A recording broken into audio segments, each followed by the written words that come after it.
বিভিন্ন পৰীক্ষাত কিলোমিটাৰ প্ৰতি ঘণ্টাক মিটাৰ প্ৰতি ছেকেণ্ডলৈ পৰিৱৰ্তন কৰিবলৈ প্ৰশ্ন আহে।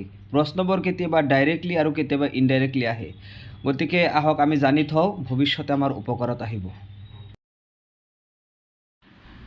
উদাহৰণস্বৰূপে আমি লৈছোঁ 72 কিলোমিটাৰ প্ৰতি ঘণ্টা।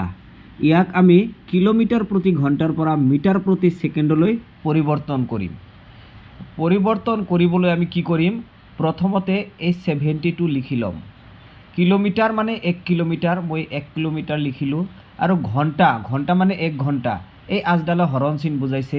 এতিয়া 72 লিখিলোঁ, ইয়াত কোনো খালী ঠাই নাই, মানে পূৰণ আছে। 1 কিলোমিটাৰ মানে হৈছে 1000 মিটাৰ, আৰু 1 ঘণ্টা মানে হৈছে 60 মিনিট। এই 60 মিনিটক আকৌ 60ৰে যে পূৰণ কৰিম, তেতিয়া হৈ যাব ছেকেণ্ড।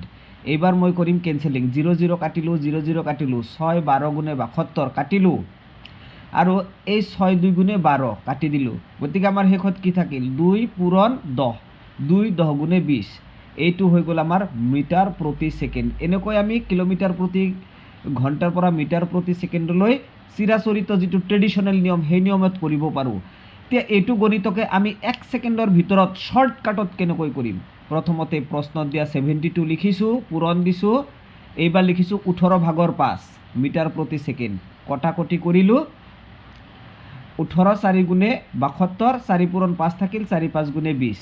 এই হৈ গ'ল মোৰ 20 মিটাৰ প্ৰতি ছেকেণ্ড। দুয়োটাৰ উত্তৰ কিন্তু এইবাৰ একেই ওলাইছে। এনেকৈ আমি সংক্ষেপে কৰিব